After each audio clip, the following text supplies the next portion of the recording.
No, if you, it's okay. Okay.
Hello trainers all around the world, welcome back to Pokemon Unite Asia Champions League for the Indian region. My name is Lucifer and today joining me on the desk is going to be Brudal.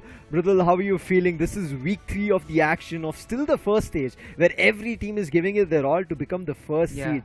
What are your thoughts? Well, Lucifer, thank you so much for the warm welcome as we begin with the week 3. Yes, I'm going to be really excited where we'll have all the trainers just grinding really hard in the arena to show what they're made of. Yeah, they have to give it their all. They have been a little bit of a disappointment for some of the fans in week 1 and week 2 as we've seen the matches. But again, this is still the league stage, the first stage where teams can lose and get back into the game. And none of them are getting eliminated. This is for every region. Right now, you're today seeing India region. Yesterday and day before, you did manage to see East Asia and Southeast Asia as well. So it's kind of a sum up of the entire Asia region. Right now, we are seeing like the best of the best coming up. And why are they all fighting for? To become the top 2 teams from their respective region. And what will they get? Yes, prize money of the stage 1 as well as they win it out, the league and then the playoff stage. But the main thing that they're going to be winning a chance to get to the land stage, that is Malaysia, Kuala Lumpur, where they're going to be representing their region and looking forward to becoming the first champion of the Asia in 2023. But in case you have any questions about the tournament, there's a link right below on our screens that you can see. Click on that and you will be redirected, so you get more information of every region. But Brudal, I want to ask you, now that we've seen week 1 and week 2, what are your thoughts? Week 3, are there going to be any comebacks? Well, you know, talking about the whole weeks that we have seen up until now, like 2 weeks have been done, and it's been a great journey for all of those teams. Quite really excited to see how the other teams will also perform, Lucifer, because as far as the teams are concerned, True Rippers have performed brilliantly against God's Reign. They had a 2-0 against them. And then when you talk about the journey of God's Reign, all the 2 matches that they've played until now, they have lost them. So both of them are going to be the teams which are, you know, have that caliber to be in the top, but then to be at the top, you need to perform when you're going for it. Well, now let's take a look over to, you know, what are the qualified teams from each and every region. To talk about the Indian region, we have God's Reign, Marcos Gaming, Revenant Esports, SATUL, and Team True Rippers.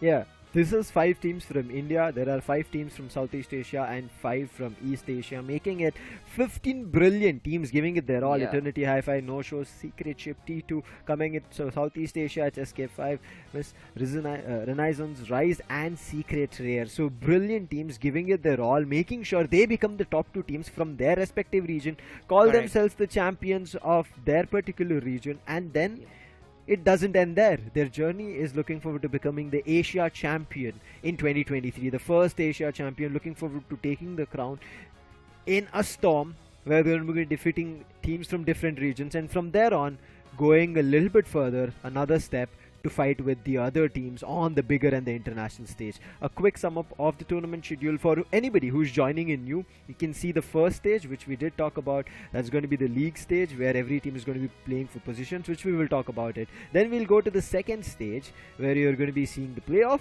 but after that is the finals, which will happen all the way in March, Mridul. That is the land that we were talking about. That is the Malaysia land, where every team, 2 teams from every region, is going to be flying down and playing it right in front of each other. Well, yes, Lucifer, to talk about the schedule for the day, we are going to see 2 of some amazing matches. One going to be between Revenant Esports and True Rippers, and then God's Reign against Marcos Gaming. For the next week, we do have True Rippers once again coming up, and Marcos Gaming also being there. Talk about the tournament format, Lucifer. Can you show some light on that?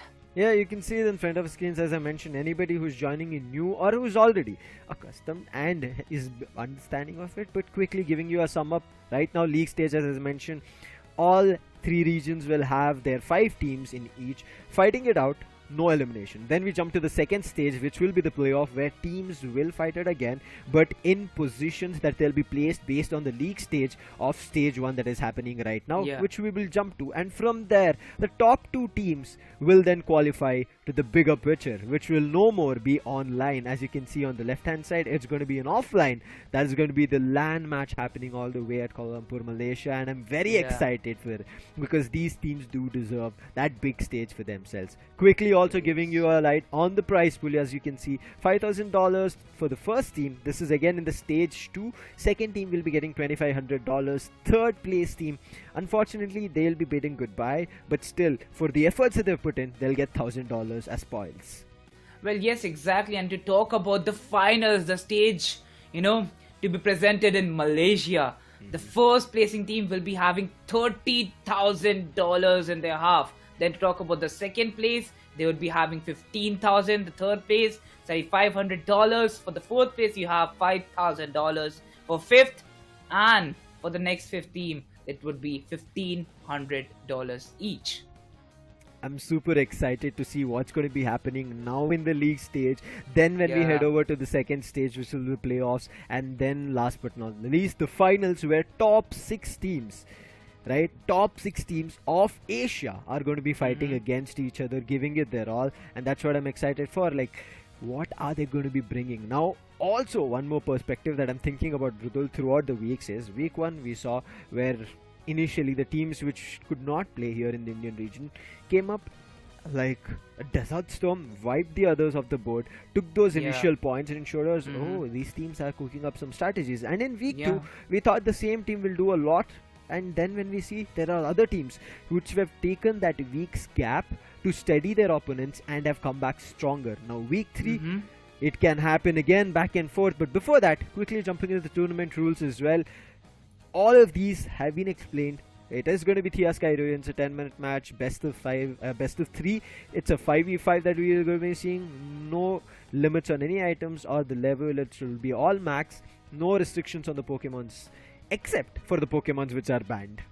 Yeah, exactly, and only the Pokemons which are there in the draft mode. And when you talk about the Pokemon support medal, there is going to be no limit or no rarity limit, it seems. Well, yes, these are going to be the tournament rules we talk about, but then Lucifer, as far as the Asia Champions League is concerned, it is a lot of stages that these teams are going to go through. And then beginning from stage 1, where they have played 1 or 2 matches that they have got up until now, even if you lose, if you get 1 round, in the 3 rounds that they play, they might be able to pick up a point on that. So not giving up and just hoping to just perform and perform and perform, that is what competition is about. Well, now talking about the draft mode, this is going to be the draft mode present in front of you. Again, I'm pretty sure all the trainers who are watching right now are familiar with this when they've played in tournaments. In general, ranked matches, you do not have the ban phase. Generally, just pick your Pokemons that you like. But here, because these teams have an idea about each other, especially of how they play, on some crucial players who pick up the range attackers, maybe the all-rounders coming through, they ban that specific Pokemon, making sure that the entire team has to switch to a strategy where we always call about it Plan A, Plan B, Plan C, D, and all the alphabets that is there in the English alphabet is what every team needs to use. And that's what makes things interesting here, Mridul, that you cannot stick on to like this is our meta that we like, and that's the reason we are seeing that even Hoopas, which were kind of out of the meta, or if you talk about last year meta, was also coming back here. But right now we'll quickly jump into the highlights of the previous week. Take a glimpse.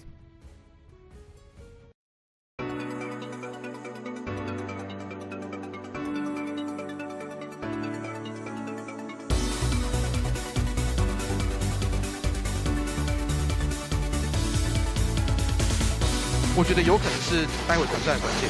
哎，看到没有？一个人冲进去，冲过头喽，被逮到，冲进去，疯狂输出，但打着2分半，这个时候招式扣一下吧。如果交太多招的话，序盤戦で KO された T2 のメンバーたちがレックーザのピットに駆けつける。アジンユナイトあります。どうだ？ラストヒット。飛んでる。ルインのウーがチームを救った。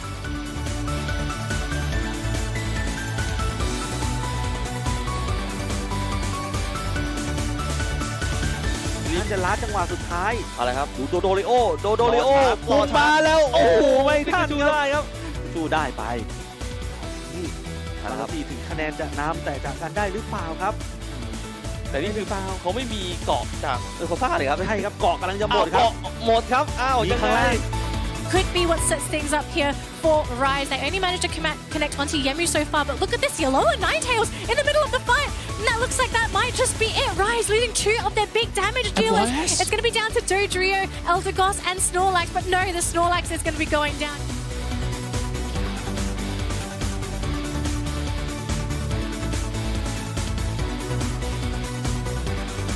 This can be the game changer, but Volk, he was targeted. Look at how low he's taken, but Kyurem is still there, going to be healing him up, but the Delphox still trying to find a way. Rayquaza in the meantime has been drained to half of the health. This is going to be super crucial. True Rippers need to pay attention. Majority of the players get sent back to their bases, and with just 20% of the health left, looks like this is a deal sealed for none other than Marcos Gaming.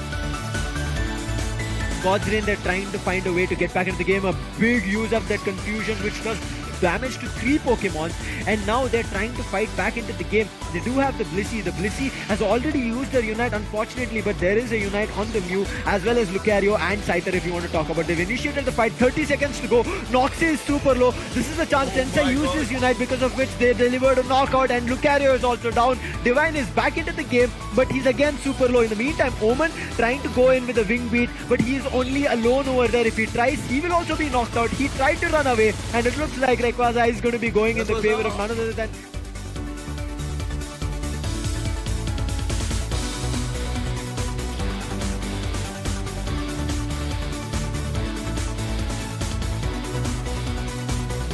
Delphox isn't here. He's going to be slow, and Ribongs, he gets taken out. Mew about to get taken out as well. Will be using his boosted attack. He will go down though to Necro, and look at this, the Scyther cutting through Yank as well. Oh my goodness, Rise, they are rising. Their power is going up, and there's nothing Froggy can do about it.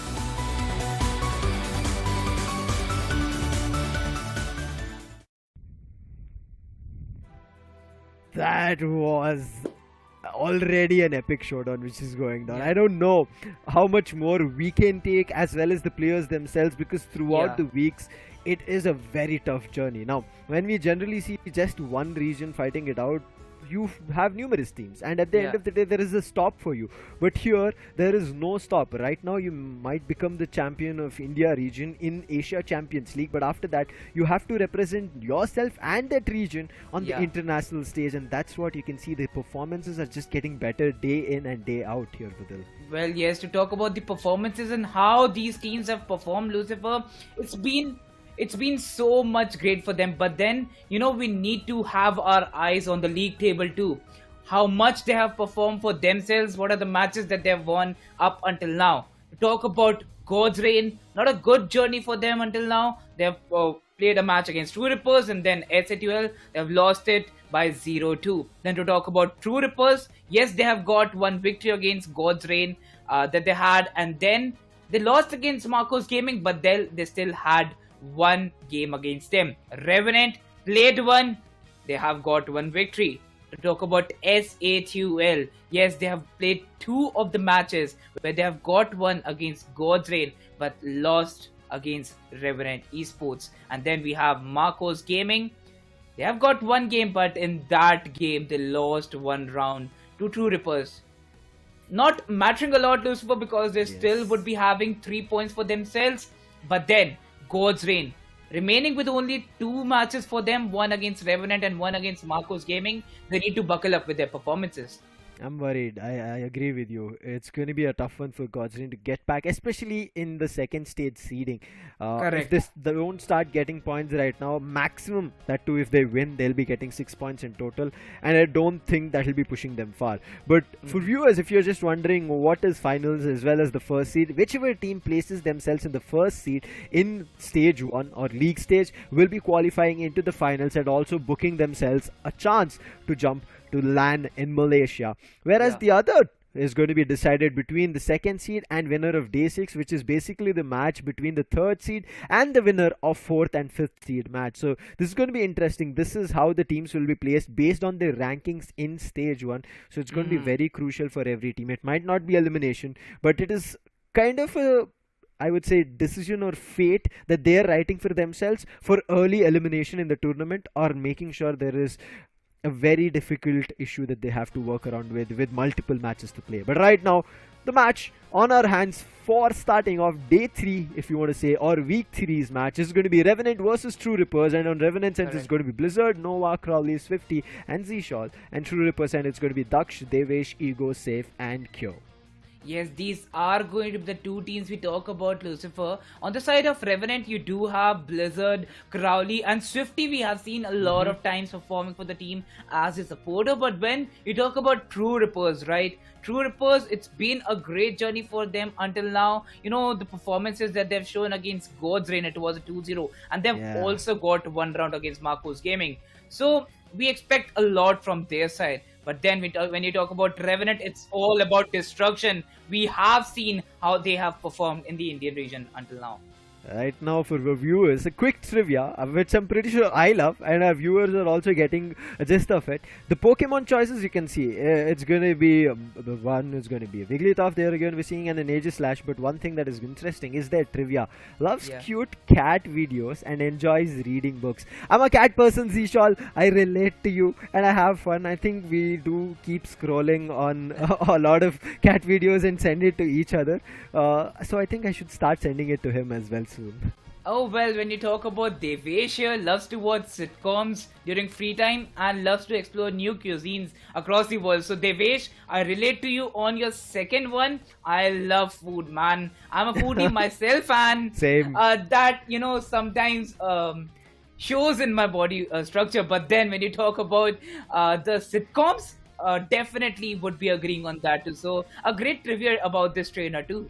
Yeah, we have ideas about what your favorite trainers, players like to do, not only in terms of the Pokemons that they chose, but as you can see in free times or in general, to, I would say, wake their mind up, right? Sometimes you might be feeling a little bit low, especially during the matches itself. We talk about it. You have to find it reset. And I think for Z-Shawl, it's that simply watch a couple of cute cat videos and you get an immediate reset. On the other end, maybe a quick glimpse of a sitcom here coming in for Daksh. So I think these kind of things that we end up seeing from the players is going to be super crucial. I know it might kind of sound funny, but that does make their appetite as well to kind of get back into the game, and I'm looking forward to it. Right now it's going to be game 1, or you can say game 7 in total for the India region here in the league stage.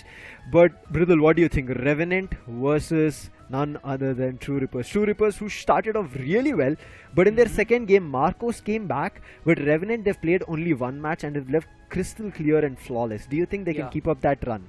Well, I even say that Revenant is going to be that team who is going to perform real good, but you cannot just, you know, talk about True Rippers in that way, because they have shown their caliber in the tournament. And when it's about consistency and the momentum forming up in a tournament, True Rippers have shown their caliber. Well, then we are going to go towards the ban phase, and in a matter of seconds, Lucifer, we will be having the Pokemons which are banned from each of the sites.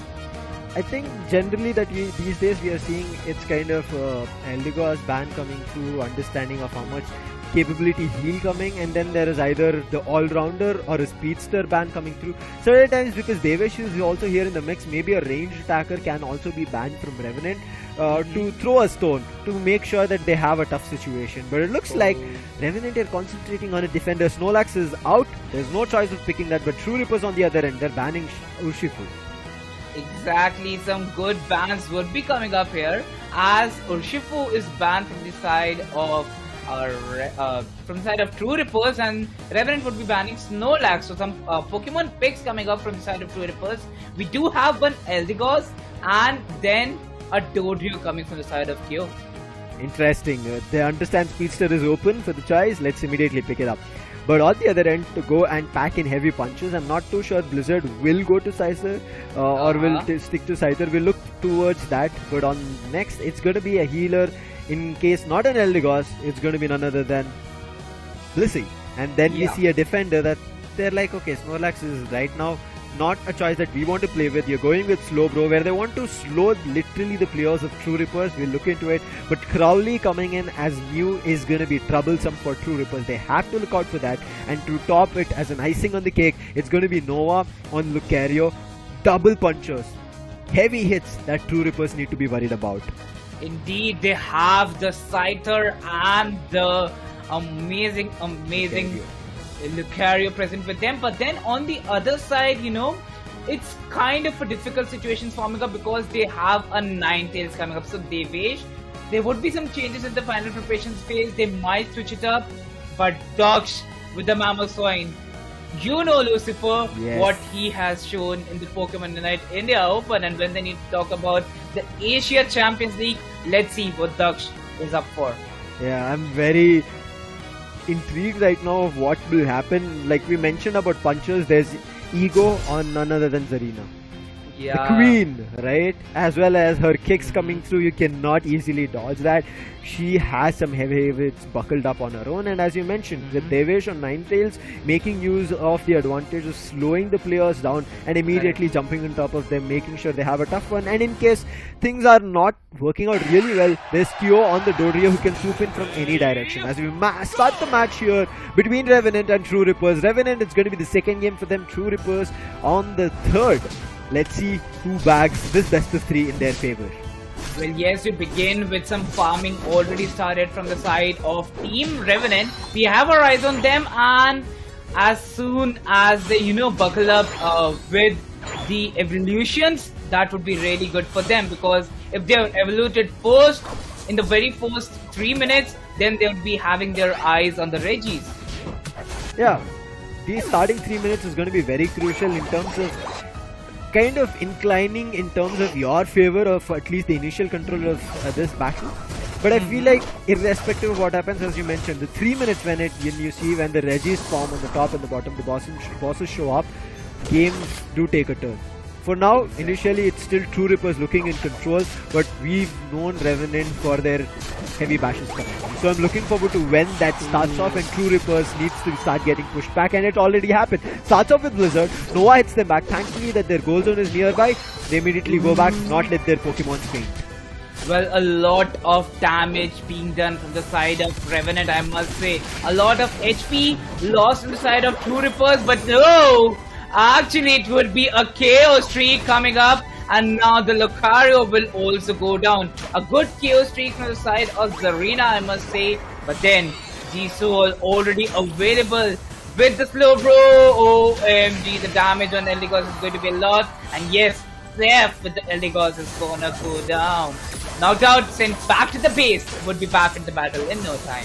Devesh is also in a tough position. He has a berry to immediately eat up, but in the meantime, there's Crowley that he needs to be worried about, and understanding that as soon as he sees Kyo, they're backing off. They're like, no, this is not a fight that we want to indulge in, especially with another third Pokemon also walking in. True Rippers have bottom lane control, but in the meantime, Revenant are pushing up on the top lane, and I'm still looking forward to if there is finally a knockout that we end up seeing, and looks like they are intending towards it. They want to send these Pokemons back, but Kyo is here. But finally, it looks like one Pokemon was taken down, but in terms, Kyo also exchanges, and he is also sending a player back to their base. Well, yes, exactly, and make it 2. You're not going to, stop the KO streak coming up from the side of True Rippers, and it was just you know, like a wait time of 5 or 10 seconds, and look at that. I was going to talk about how Revenant has still maintained the scoreline, but then there comes True Rippers, and now they are on 82 against 55 from Revenant. True Rippers, their main, I would say, advantage is players unable to separate them, isolate them, and you can see taking that advantage. Ninetales should have been the first knockout, but it was not the case. It was the second knockout where Revenant got it. Revenant somehow they're able to get back in the game as they're taking top lane control, deliver a knockout, sent another player back, especially a very crucial one. The Queen is being sent back, but Daksh is still causing problems on the Pillar's Spine.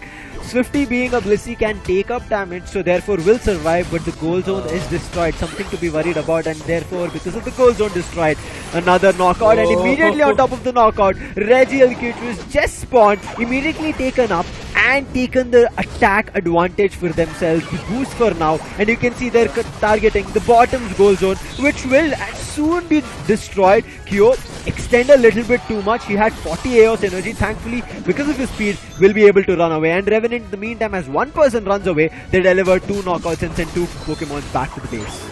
Well, yes, exactly, and with that, I must say that as soon as they got the Registeel on the bottom lane, not waiting for even a single second, True Rippers capitalized on that, Lucifer.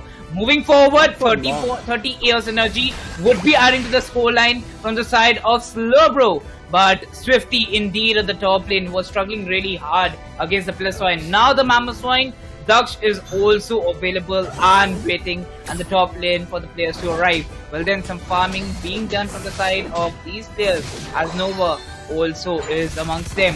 151, the ratio of 137. The scoreline not having much of a difference. The Regiliki also goes in the hands of True Rippers. True Rippers are here up for a great performance. The Regiliki moving towards the goal post. More and more points would be added. Right now it's Revenant trying to just react to whatever True Rippers are doing.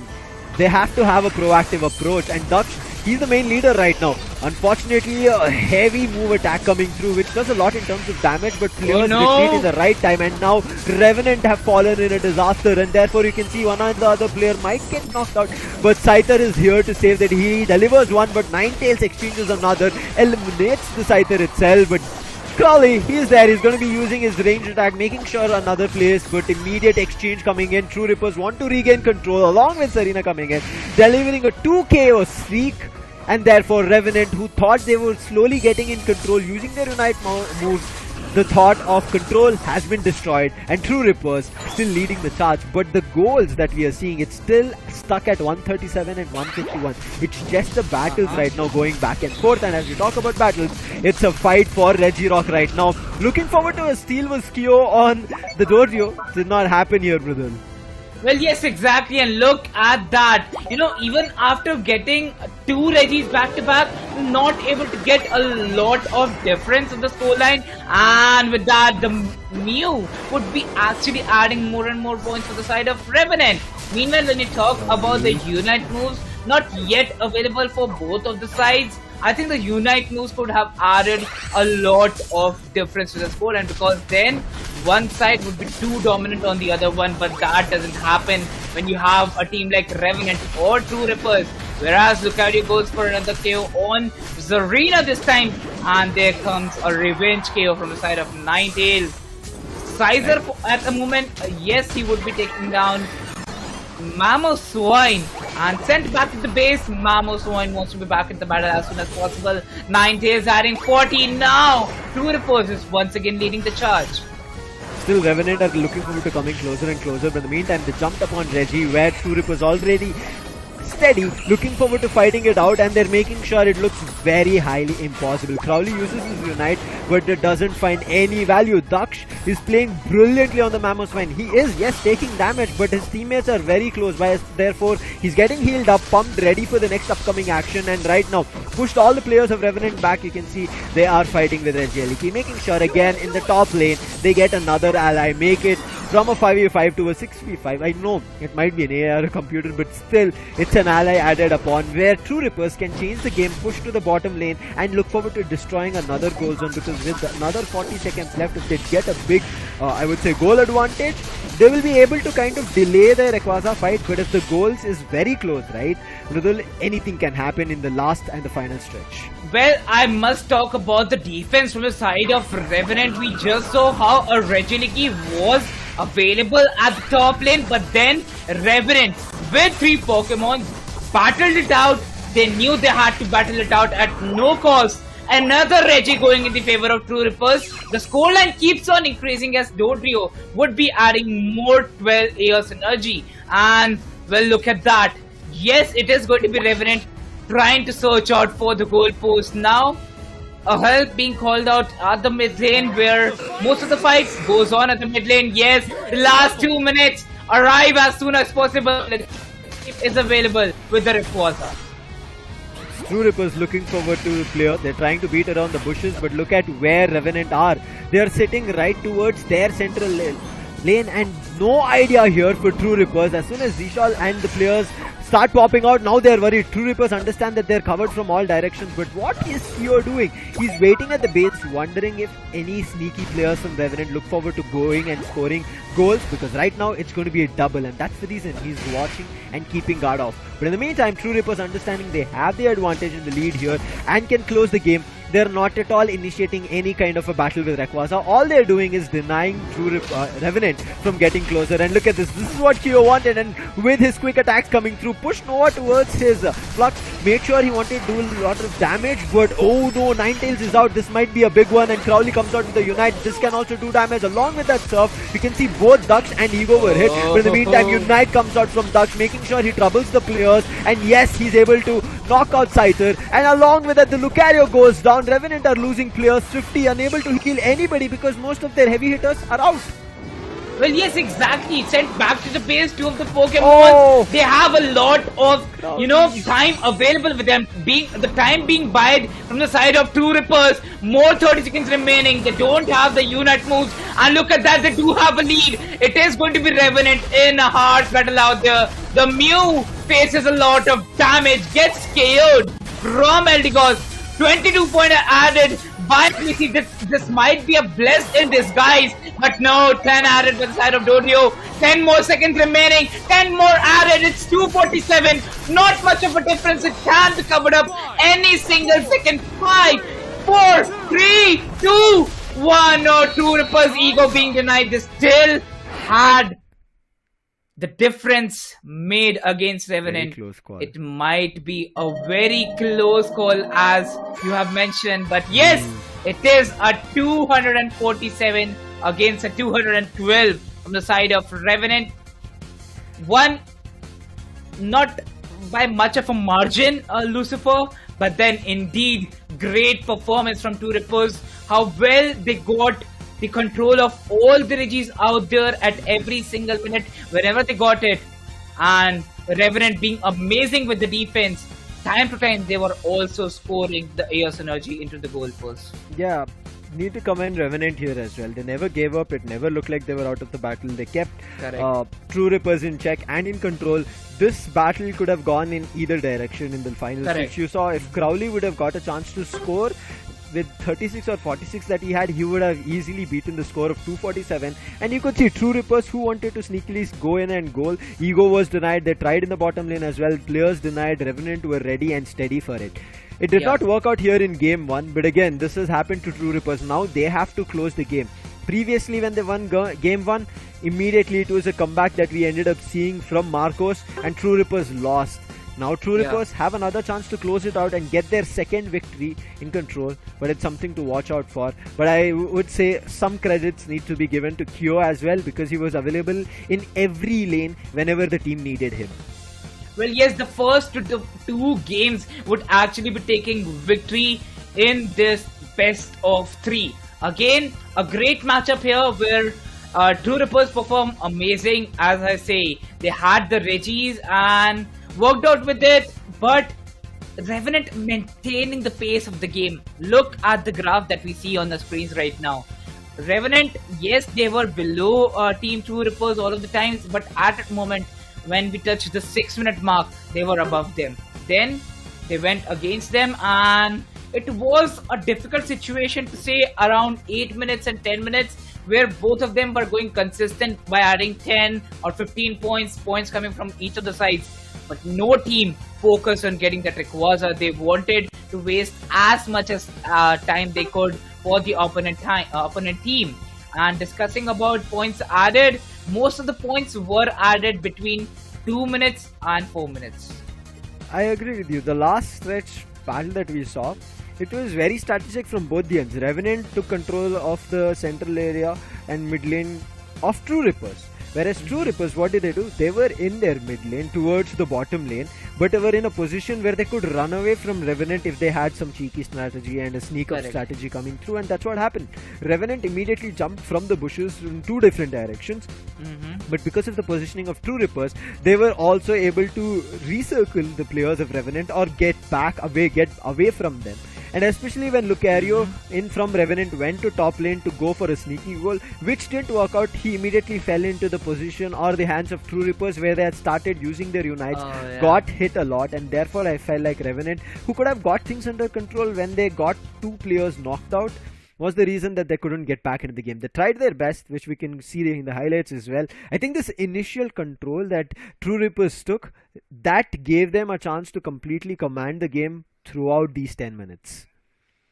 Well, yes, these were some moments in the replay that we saw that from the very start when actually it was Revenant taking up the lead, I was sure that they might be able to get a lead in the end. But then when you talk about True Rippers, adding point consistently and most of the points added by them in the very start, the early start was real good for True Rippers. So again, kudos to them, how they managed to actually beat out the defense, but the defense was still strong from the side of Revenant. So again, I'm on both sides that the both teams have performed brilliantly, and I'm still, in a worry that what would happen in the second game, because again, the first game was too competitive where it could have been either of the teams taking it home. Yeah, it went back and forth.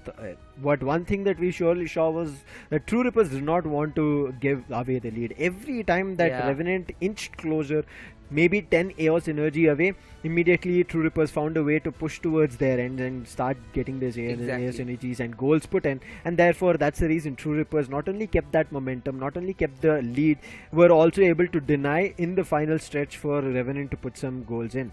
But right now it's going to be game 2 that we are going to be jumping into, and Revenant, they are the ones to watch out. This is their second game, as we mentioned. True Rippers, for them it's the third game, and they understand after finishing this third game they'll be left with only one game. And Mridul, that's the reason True Rippers are like, we're already at the first spot, let's make sure that we keep this streak up, not just with maybe 1 game or 2 game that we have in our hand. Let's just take up all the games which are left over and make sure we get the first seed, because True Rippers were that team, Mridul, who did not even get a chance to play on the LAN stage in Pokemon UNITE India Open.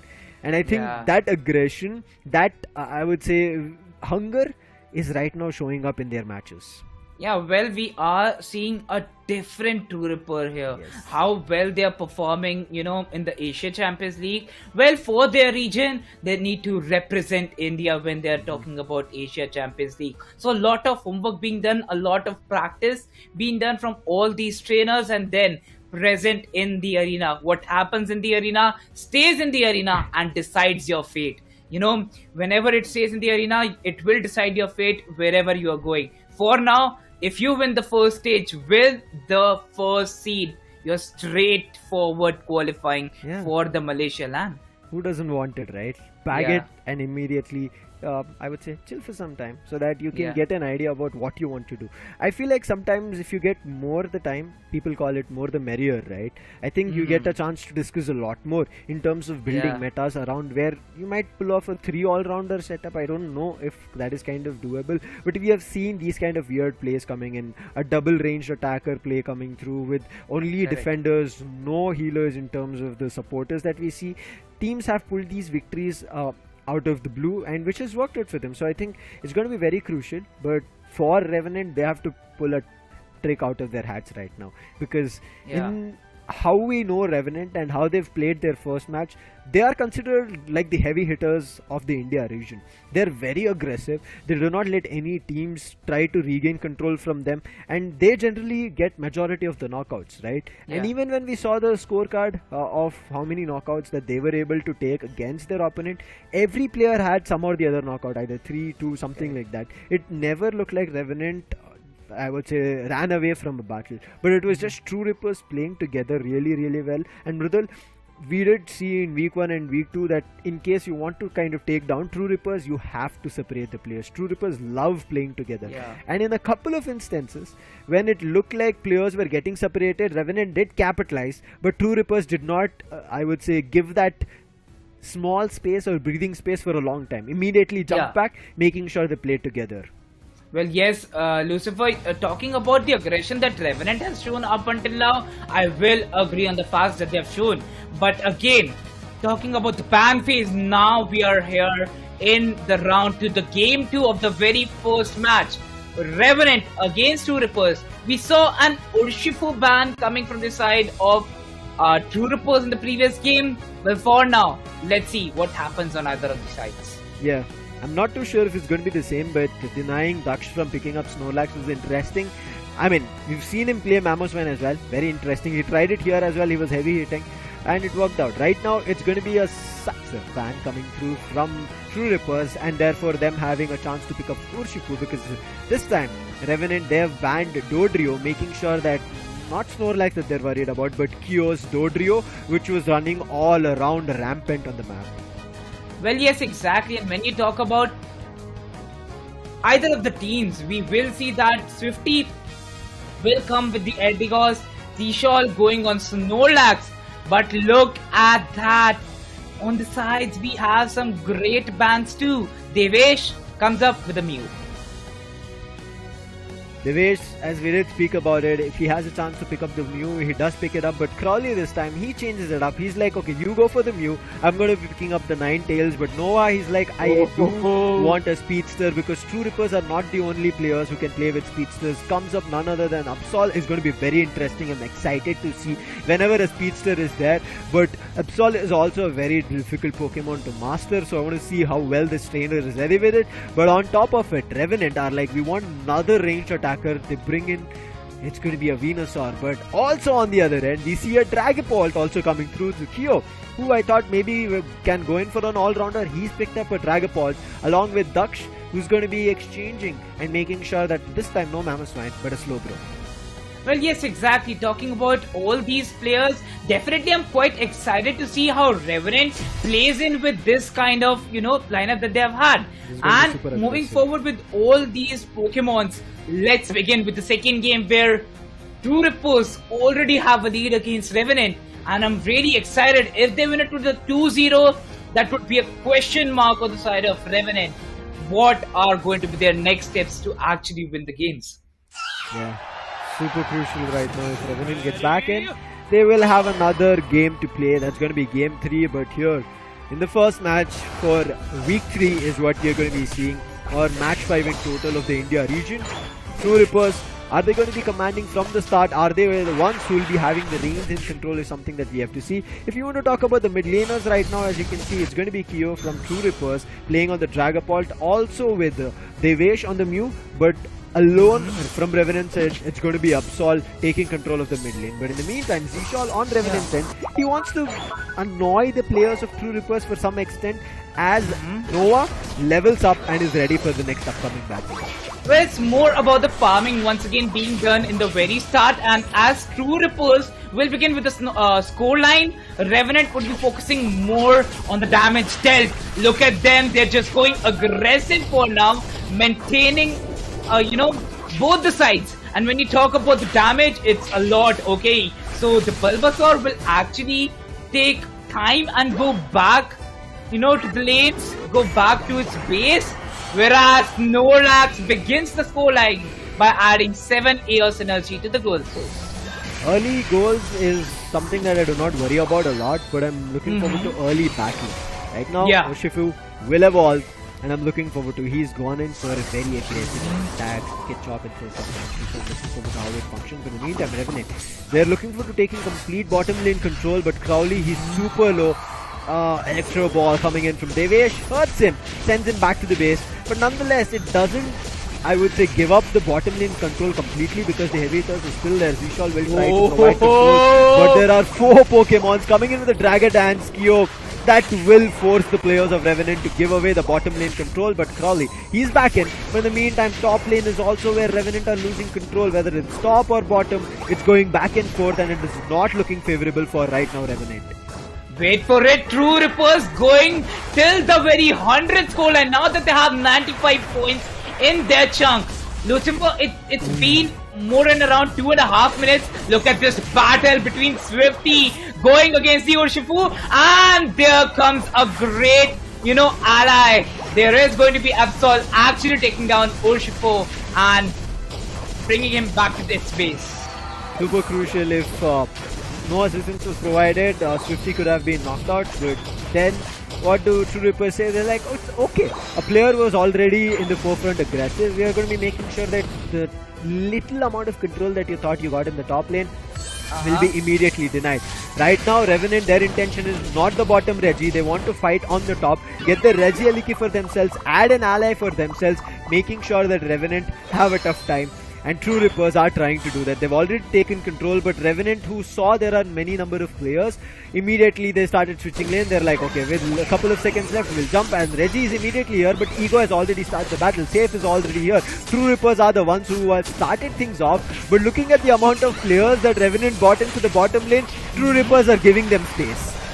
Indeed, the space that Revenant needs right now, well, working really hard on how True Rippers were present in the very first game. Revenant has got that strategy. Now, taking the Regiais in their favor. Some more special, performances would be awarded to them, and moving forward, they took a lot of damage. Going back towards their goal post, trying to save it. True Rippers will be dealing a lot of damage, and bottom lane, a great defense came up from the side of True Rippers. Crowley was clinching his teeth over there to survive. But right now it looks like it's going to be a 2v1 situation. Ego is stuck. Thankfully, his Blissey is there going to be saving the day, but the Scalding Hot I would say Water Gun coming through from Slowbro hurts him, but he is one Pokemon, can take up a lot in terms of damage and also has blue health. Taking complete advantage of that is going to be Dux, but not for long because the Dragapult is out and now he is in a vulnerable situation, in a 3v1 situation, and another knockout comes through. Ninetales, that is Crowley, is playing. He's like, I was right at the edge of fainting, but I'm back into the game with my team healing me up, and you are the ones, True Rippers, your Pokemons are the ones who will be fainting one after another. And look at this tussle. It looks like Revenant are somehow taking control of things, but the goal difference tells you the other. They're still unable to score.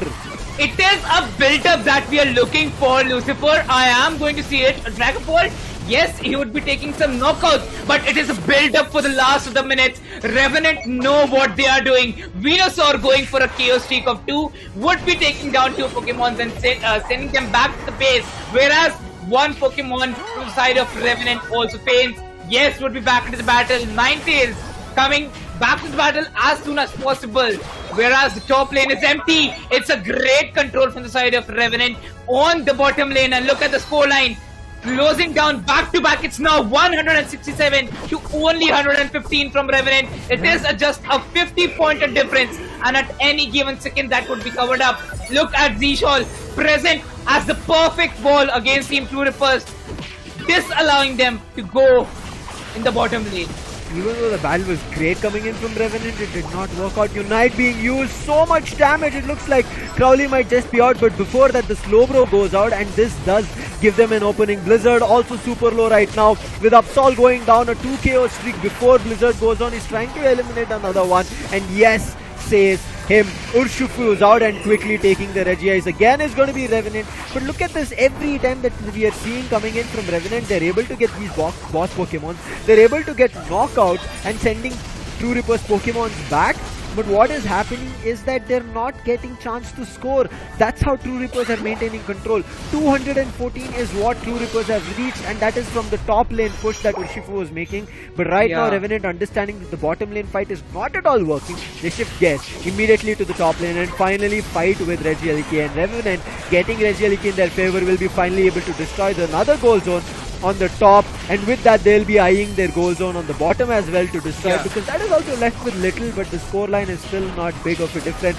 Dux is super low with the petal dance coming in and whips coming through. There will be another knockout coming through. Revenant, as we did say, they are heavy hitters. They're packing a lot of punches. Their attacks are heavy, but let's see how far that will get them in the scores. Well then, you know, harsh situations always require harsh solutions. Revenant working on that.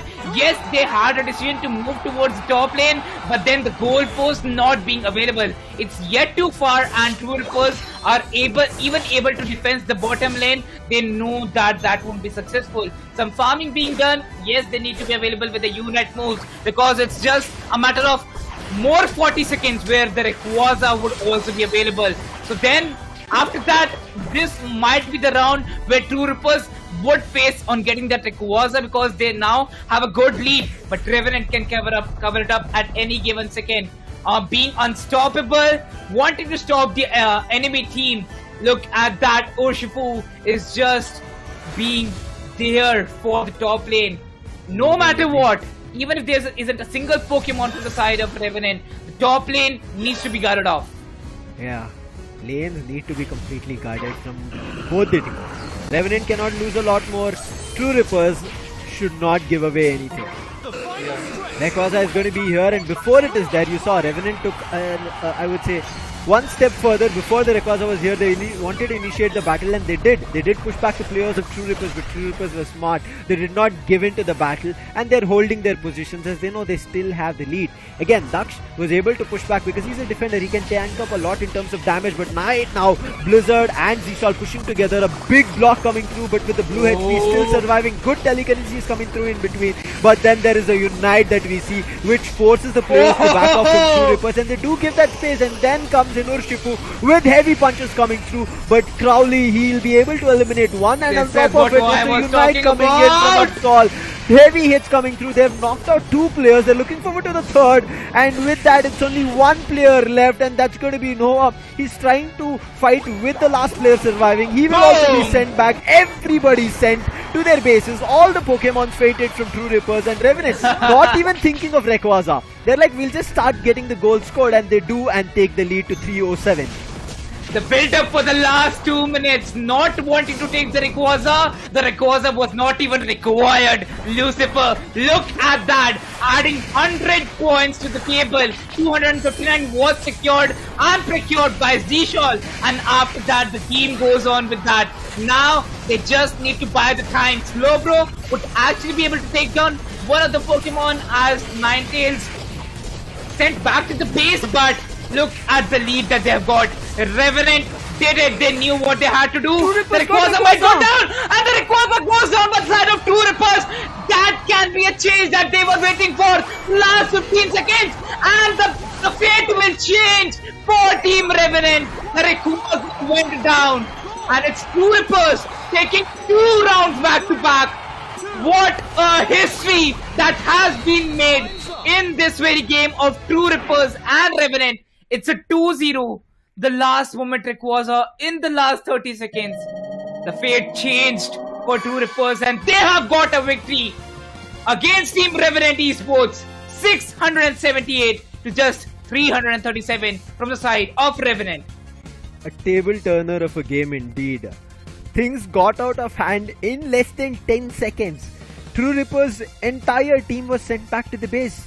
All of them were knocked out, but one after another they started respawning, and what did they do? Immediately they rushed and gushed towards the legendary pit, that is Rayquaza fight, and they wanted to initiate it. And where things started falling apart was when Crowley got knocked out in that mid lane, and after Crowley they started putting a lot of pressure on Zishal, and Zishal was super low. Swifty tried to heal them all up, and then Blizzard fell along with Nova, and things just crumbled. What a way to get back into the game. True Rippers understanding that They have faced this situation previously as well against Marcos, but they know how to also crawl back and get back into the fight. But they raise huge credits to him. His electro balls on time, the ranged attack, basic attacks itself, the boosted attacks coming through on time was the reason that True Rippers were able to change the momentum of the game. And this is why we say making use of the best ranged attackers gives you a big advantage. And then to add a little bit of the sugar dusting on top, it was Skyo with the dragon dance coming through, where people were annoyed. This dragon is not stopping. The Dragapult is just running in circles, and how do we stop it? At any time, Q was attacking in from different directions. And Revenant in the last one, where they had to hold themselves steady because they had used majority of their unites, Revenant didn't have anything saved for the last 30 seconds battle. Well, yes, exactly. The last 30 seconds where True Rippers just changed the fate of the game. Yes, it was a strategy that was being built by Revenant from the very 6-minute mark. They knew that they were gaining the favor, they were gaining advantage on their side. But after that, True Rippers coming up with the Rayquaza, and everything went south against the Revenant. To talk about the points being added by the side of Revenant, yes, it was a good start for them. Then they were silent from 2 minutes to 6 minutes. The farming, everything, the Pokemons being evoluted. Then 30 points added by them from 6 minutes to the 8-minute mark. But when you talk about the performance from True Rippers, again, this is Revenant. This is Revenant, and that was True Rippers. The performance from the side of Revenant, they were consistent throughout this game. They added those points. The last 2 minutes, actually, it was Revenant taking the lead. But then when Rayquaza came up, everything was in the hands of Team True Rippers. Again, it was a great game from both of the sides. But kudos and congratulations to Team True Rippers. A great match that they've shown. Yeah, again, to point out one major thing that we ended up seeing in this battle, in this match, was True Rippers in the first 0 to 2 minutes of how much control they took, and their intention was only to keep scoring.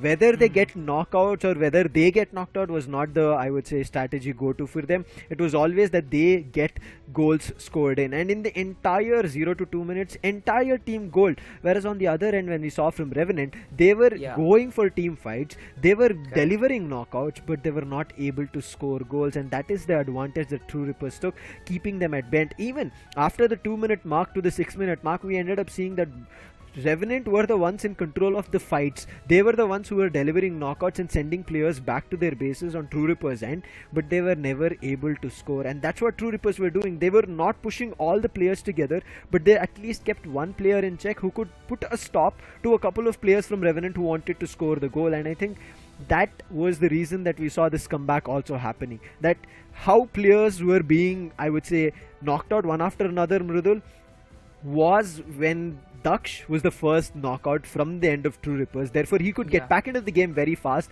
And I would say his final stretch fight, telekinesis coming through twice, I think changed a lot. He made sure that the heavy hitters, whether might be Zishal or Nova coming in, stopping them immediately with the telekinesis, not letting them move, and immediately his teammates surrounding the other players. That worked out. True Rippers, what a game to get back in, and I'm pretty sure Revenant will be beating themselves up. The small 10-15 second gap that they got where they went ahead and scored, where they could have taken Rayquaza and made sure that the deal was closed in game 2, they didn't. And it's going to be very hurtful for them. Very interesting match. As we said, week 3, off to a great start itself in the first match. Well, yes, exactly, a great start. And stories being written where we talked about True Rippers, how it was a difficult journey for them in the Pokemon UNITE India Open. Well, Lucifer, wait for it, the tables have turned in the Pokemon UNITE Asia Champions League, and True Rippers are performing exceptionally well. Yes. Look at them now that they have a victory against Revenant, one of the top teams of the Indian region. And it is going to be now that they are at the very first position. Talk about the Revenant. Yes, they have lost it against True Rippers, but then they still have a victory, and that makes 3 points for them. God's reign now. Focusing on them, 2 matches left for them. They need to perform. At least they would be having 6 points so that they would be getting a 3rd or the 4th seed. Right now I'm worried for every team except True Rippers.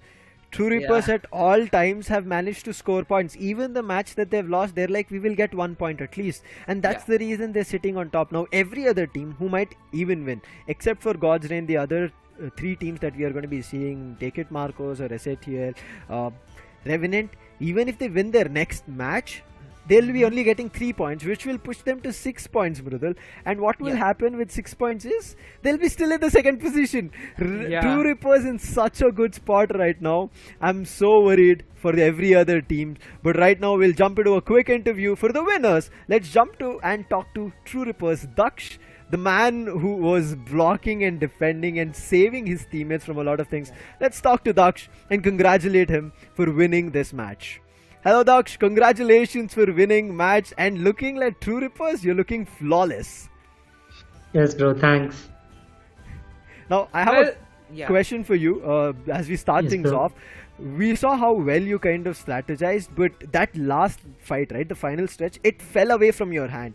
What was the call between the teammates when that happened? Yeah, so like they came and scored goals, but they were not able to score all of them.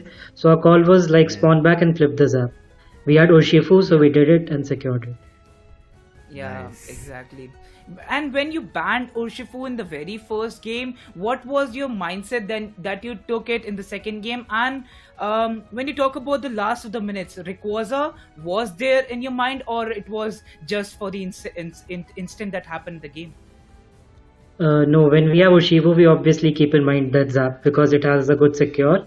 In the first game, if we didn't ban, then they will pick it. So we banned it in the first game because we were team B then. Yeah.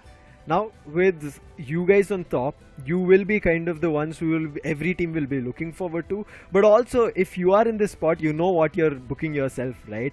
A chance to get to the LAN stage. So how excited are you for the entire Asian Champions League and also to represent India on a bigger stage? I'm pretty excited about it, although it's still a long journey there. We still need to win our rest of the matches. So nothing's assured yet. We still need to work hard. And I will wish you guys all the best for the next upcoming matches and the next stage as well, and looking forward to how well you guys are playing. I feel like every team needs to be worried. So all the best for the next upcoming matches and the entire league itself. Have a great game. Thank you, bro. Thank you so much for joining us. Congratulations again, Daksh. Thanks, bro. Thank you. You could see how confident they were. They're like, okay, things are falling apart. Get back to the base and we will flip it from there. That one state, that small call, understanding that they have a chance, and especially being, I would say, very awake of what's happening around you, right? As he said, it was that they were scoring goals and they did not take Rayquaza. Now they understood that they're scoring goals. Let's get back to our bases. Immediately from there, we will stop them from scoring goals, push them towards Legend Repeat or push them away, fight with them, get knockouts and send them all back, and we will get Rayquaza. And they flip that all within 40 to 30 seconds. Imagine all this happening where Revenant could have won game 2, Mrudal. Yeah. Well, again, as we saw from the interview, how he was so confident that we banned the Urshifu, and that there was a reason for that. And then going forward for it, performed brilliantly in the second game by taking Urshifu. So everything was in their mind, and when the game went with it, they had it for themselves. Well, it's time to go for a break, as we'll be right back with the match 2.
trainers, welcome back after watching a very intense match 1 in Pokemon UNITE Asia Champions League for the India region. My name is Lucifer. Back at the desk is going to be Mridul, and now we are going to be jumping into match number 2 for the day. It's very interesting of how we saw True Rippers get back into the groove and back into the gears, because it did look like a very fatal fall if they had one in case they lost their second game, which happened in the side when they played against Marco. So I think True Rippers today made sure that doesn't happen, brother. Well, yes, exactly. And how True Rippers performed amazingly, against the side of Revenant. It was a 2-0 clean chit sweep. Now we have Marcos Gaming coming up from the side where True Rippers, yes, they had one game against them, but now Marcos Gaming have their own fate to have a battle against God's Reign. Against this God's Reign, where they have lost 2 matches, now everything depends on them winning and taking it home for them. Marcos Gaming, Curem, Meruem, Rex, Snowy and Wolf. On the side of God's Reign, you have Divine, Kale, Noxie, Omen and Scepter. Both the teams are ready for the duel here. They're looking forward to getting their points up. Marcos in their debut match, what a show. God's Reign, we know them of how they kind of get back into the groove. I'm pretty sure everybody still has that India Open that we saw where God's Reign initially looked like, okay, things not working out, and it is the same thing here, but eventually crown themselves as the champions. But again, one thing that their opponents are not thinking of them as are India champions, because here in this stage they're like, we are going to be playing one against another and we know how to fight against each other. It does not matter what happens next, it is something that we will be looking forward to in terms of taking you down, is what they're intended. They're like, you might be the champions, but you're not the Asia champions, you're not the India champions in Asia Champions League of the India region. And that's what, whenever you look forward to fighting against a team or multiple teams, irrespective of what their crowns to their titles or allocates will be, you have to be looking forward to taking them just as another team. Right now, one thing in front of our screens is something that we always love, is the trivia, brother. Well, yes, exactly. Now talking about some player trivias out there. God's Reign, Noxie, Good Luck Meal, Vada Pav, favorite song, Star Walking, and plays sports. So again, a Good Luck Meal is what I would like to have right now from the side of Noxie. I mean, let's make it like this, that Noxie, if you guys win today, send us a couple of Vada Pavs. We will have it after the stream of today. But again, he is very crucial for the team. So I think it's very crucial to keep him fed. Snorlax does represent the Pokemon which needs to be fed and needs to have good sleep. On the other hand, if Snorlax is well fed and I would say well slept, will play as none other than the Eldegoss, which delivers a lot of healing, which we saw from Revenant's end. Just going back into the previous game, Rudal, where we saw, right, numerous times that Crowley was super low, Blizzard looked super low. It was because of that Eldegoss being there healing them. But now we will jump into another player that is going to be Kurim. His Good Luck Meal, anything prepared by my mother. This is true. I think in especially the Indian households, right, when you're going out for something, when it is a big thing for you, whether it's like a competition or even in terms of anything studies related, your mother gives you a good luck meal. Even a spoon is enough. It kind of boosts your mood, right, for whatever you're doing the day. Indeed, and when you talk about a good luck meal, definitely anything prepared by your mother is also going to be a great thing. Always. Hobby is going to be cycling from the side of Kurem, so indeed he is also fitness focused and loves to cycle whenever he wants to. So again, a great player trivia that we saw from both the sides, but in the end, Lucifer, I'm having a lot of, intention to eat that vada pav right at this moment because I'm really going to be excited for it. He made me remember this. Leaving things apart, now we have Marcos Gaming and God's Reign. God's Reign, buckle up your power, eat the vada pavs as much as you can. You are going to go in your third match for this Asia Champions League Stage 1 for the Indian region. Perform and bring the glory of victory home. Yeah, they want to.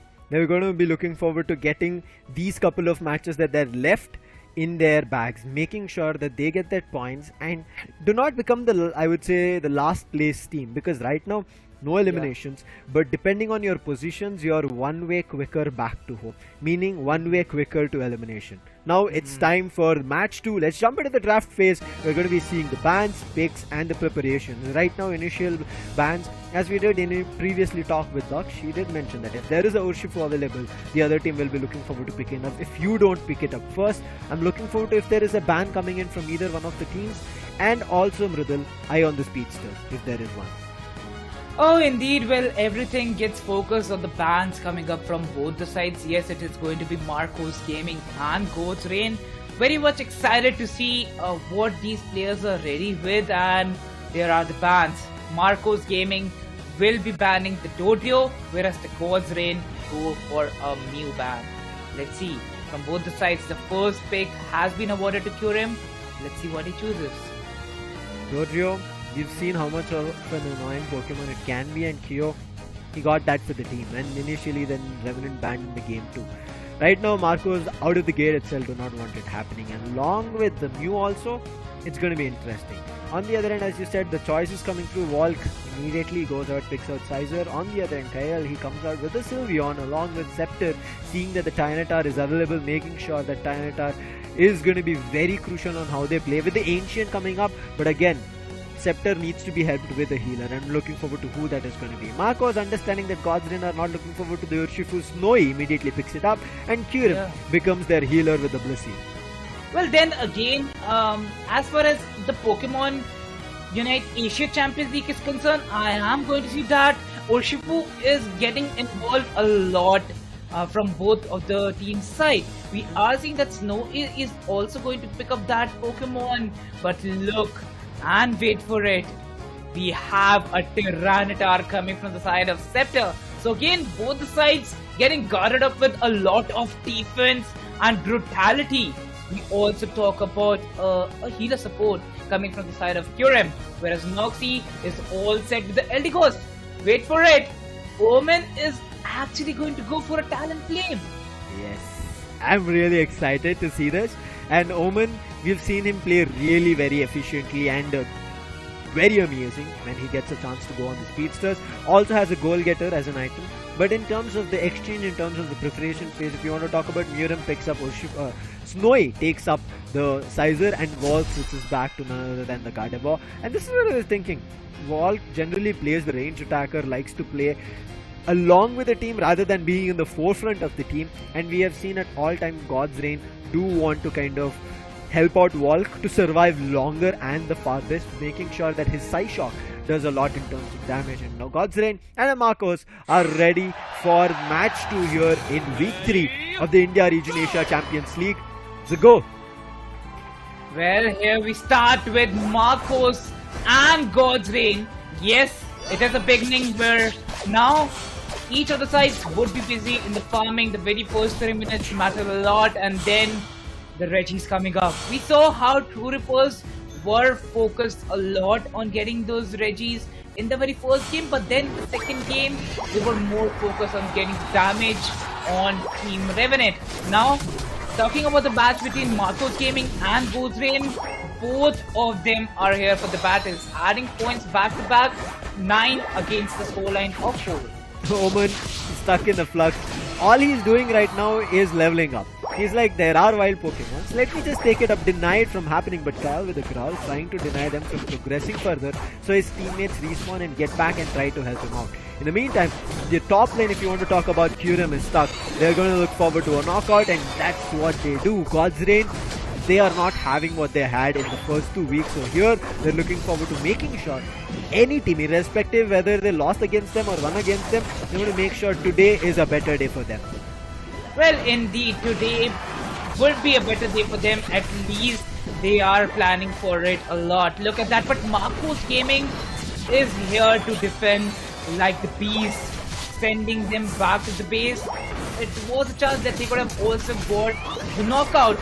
The players must have been KO'd. Marcos adding the KO streak and adding the AO synergy to the goalpost. Now it's 49. Oh, it's a 50, a half century done in the very first 2 minutes. A great head start for Marcos Gaming.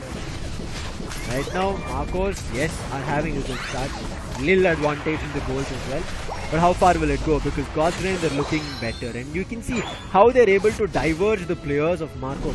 You might think that yes, Marcos were the ones overextending and trying to deny their mid lane. But that has opened up a vulnerable spot for them. Look at the numerous players who were super low. Unfortunately for God's Reign, they were not able to follow it up with speed. And therefore, Marcos players will be able to back off.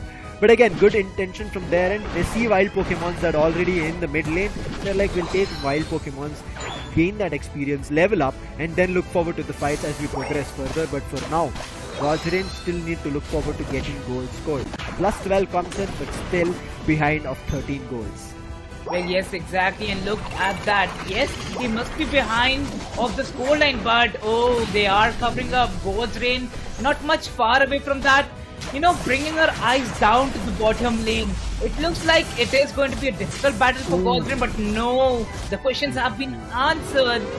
Another Pokemon being sent back to the base, and now Divine at the scoreline of 28, more 30 years energy added. Now it's 105. So it's more focused towards, you know, the bottom lane, where now the Regis are also available. Yes, at the bottom lane, the Regis. And Marcos is already there to take it. Now the Regia is being available to them. Let's see, can they change their fate in this middle part of the game? It looks like God's Reign are going to be having a tough time. Snowy jumping in their flux. He doesn't care. Using his teammate's Ice Shock Wall. Brilliant assistance being provided over there. And the only player surviving is Care. Now Marcos might have lost the goal zone on top, so Marcos are like, if you have lost on top, we'll deliver a big blow on the bottom and make sure they're unable to do anything. And with just 3 more AS energies to score, they're still looking forward to just running around. In the meantime, God's Reign, they're looking forward to taking up a big lead. Oh, Shifu comes in the mix, but a little bit too late for the party, and he gets sent back. No invitation, no entry is what they say. Well, then Talon Flame being added by the side of God's Reign. We have not seen Talon Flame coming into the meta from a long time. Yes, it's rare, and it is going to come from the side of God's Reign. Adding a lot of difference. Well, it's only Wolf trying to stop the Regieleki. Sizer is here to help, and now the damage being dealt from 2 Pokemon, but they are busy at the top end while the destruction is already caused from God's Reign. So God's Reign playing from the 2 sides. One side already awarded to Regieleki. You handle it, while God's Reign actually coming up in the bottom lane now. The points being added. Yet it is Marcos maintaining a difference of 50 points. Previously, Snowy pushed to their flux and wanted to eliminate players of God's Reign. This time, God's Reign are doing that. With Snowy, he still survives, delivers 2 big blows, gets 2 KO streak, and the only player surviving was the Scepter, on none other than the Tyranitar, gets eliminated along with the Slowbro as well. A big quad streak coming in from Snowy on that side. He's going to be super happy, and Volk in the meantime, what was he doing? He was scoring. He scored on the top lane, destroyed another goal zone. Therefore, both the teams at this point are kind of vulnerable, but God's Reign who look forward to taking away the lead because they lost the bottom lane battle. It is Marcos who are back in control and a 50 goal difference. Regirock back in the game on the bottom lane, and Marcos this time again looking forward to quickly taking it up, but God's Reign always look forward to the Regieleki on top. They wanted to cause a little bit of trouble, but Divine was the only one. Divine on this Slowbro is able to do damage, but somewhere I feel like he's unable to play with his teammates, and he's taking these hits coming in, this Vicus Blow and Throat Chop coming through, but for how long will he take it? Because Kyurem is here, finally put an end to this fight and eliminate him. But looks like Divine still has something to say. He's dragging 3 players' attention here, brother. Exactly. Finally gets KO'd. Took a lot of time to actually take down that Slowbro. So definitely a great performance coming up from the side of God's Reign. That 3 of the Pokemon out of the 5 were busy eliminating it. And okay, now there comes a KO. Marcos Gaming once again picking up the battle, taking the Regieleki into their half. Everything is looking great for them. The Unite move also comes in. Noxie and Scepter taking a lot of damage. Omen sent back to the base. Talon Flame is no more available. Every single thing is going against God's Reign right now. A KO streak coming up from the side of Gardevoir, and Marcos Gaming is being unstoppable and undefeatable. Pull yourselves together, God's Reign. One, I would say, small iffy thing that happened was the Unite move on Omen, which was blocked just by Snorlax, nothing else, and therefore everything fell apart one after another. Players from God's Reign just started falling apart like puzzle pieces or blocks of Jenga, if you want to say. God's Reign somehow are looking forward to getting back into the battle. They're able to destroy another goal zone on the bottom, which now makes the entire two teams completely vulnerable, both at the top and the bottom. But in terms of a big goal difference, God's Reign are the ones who are on the back foot. Well, again, Marcos changing the fate of the game in the middle of the game. That was a great sight to see. Again, moving forward with Marcos Gaming right now, 361 to 179. Look at the bottom lane, where Talonflame is busy going to the goal post. Oh, would he be stopped by the Snorlax? Yes, he would be, as one of the first.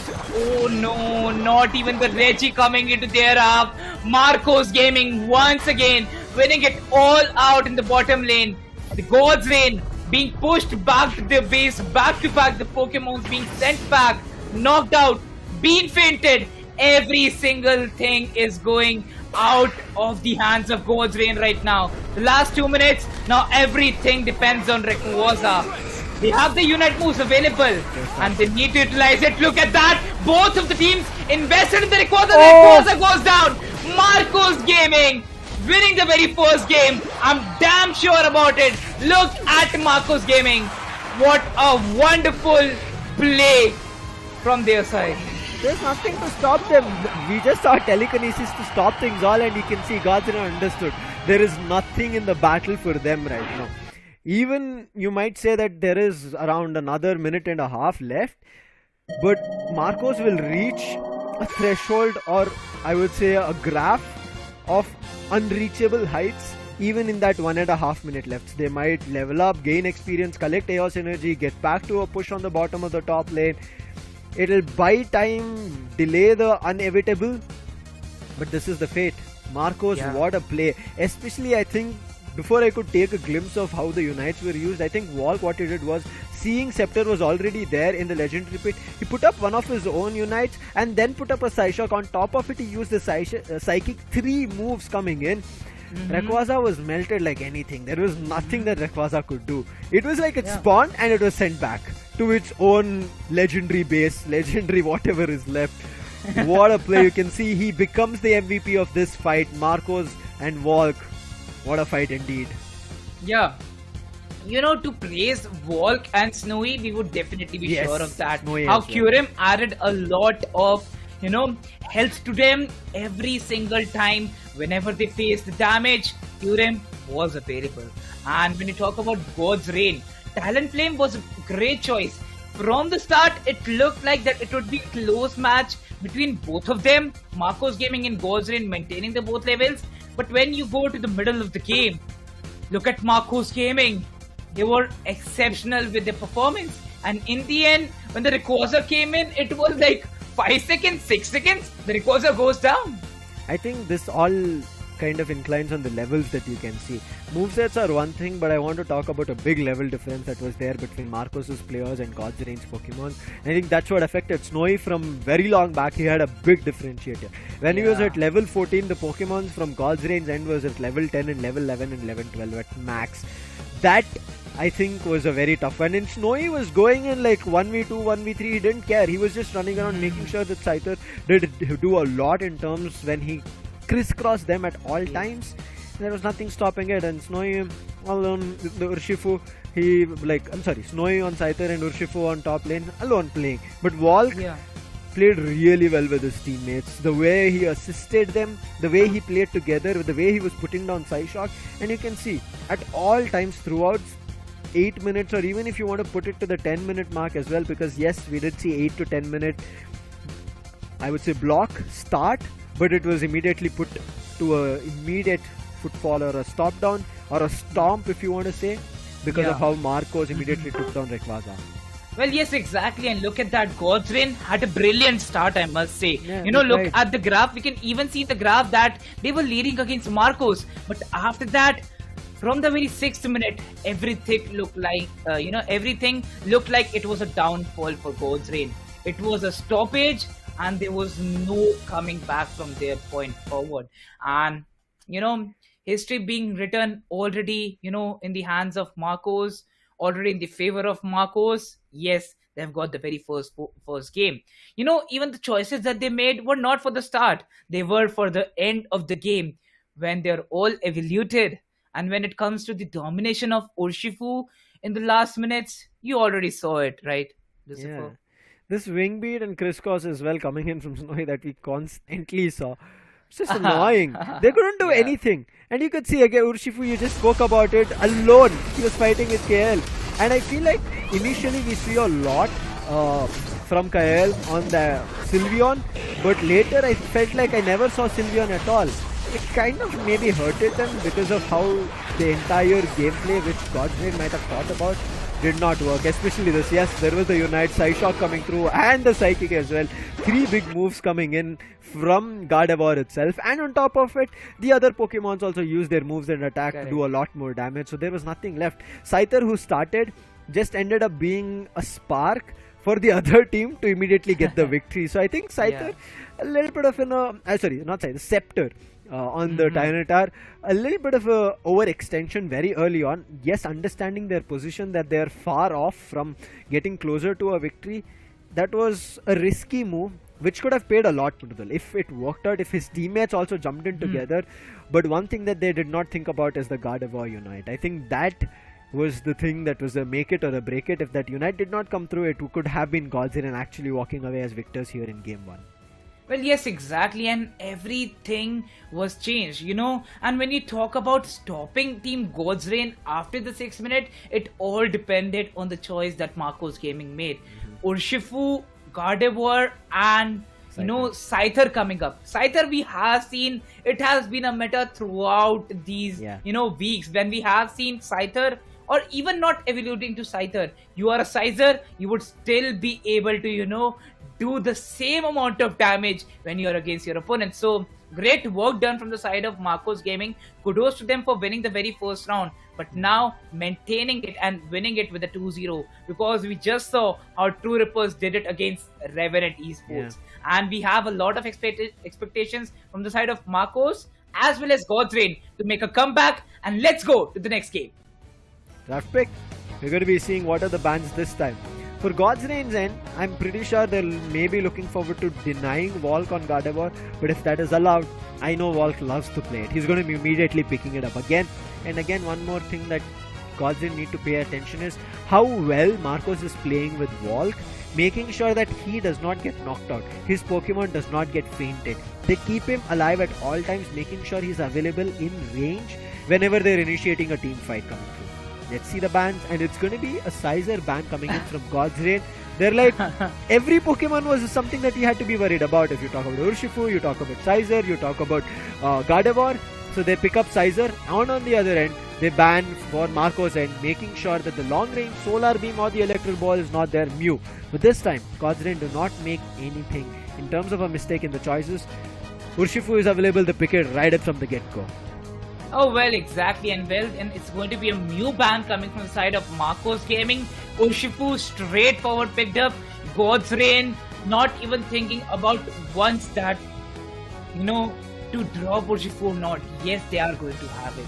But then on the side of Marcos Gaming, you have a Volk and Curem going for Blissey, while Volk goes in for Dodrio. Okay, so now that they have a Scyther ban, okay, let's see what is going to be their choice. For now, against an Urshifu, and Urshifu might not be my thinking for sure. I'm not too sure what the other choices are going to be, but in terms of keeping the Speedster still alive, at least from a different side or a perspective. Previously it was Omen, this time it's going to be Volk. Again, Volk will not be playing with this, I would say, Dodrio. I think he's just picking it up for his teammate so that his teammate has the chance. But Omen, who I thought would pick up a Speedster, he's finally made a choice of none other than a range attacker. That's a Gardevoir, which Volk used to play, but Snowy. With 18 seconds left, I'm looking forward to what he makes as a choice. This time he does not have the Sizer or the Scyther to play. Urshifu is already picked up from Scepter, so he's like, I'm going to pick up the Queen or maybe a big Beast, which Godsrain had picked up previously. So Scepter gets Urshifu, so Snowy takes up Tyranitar.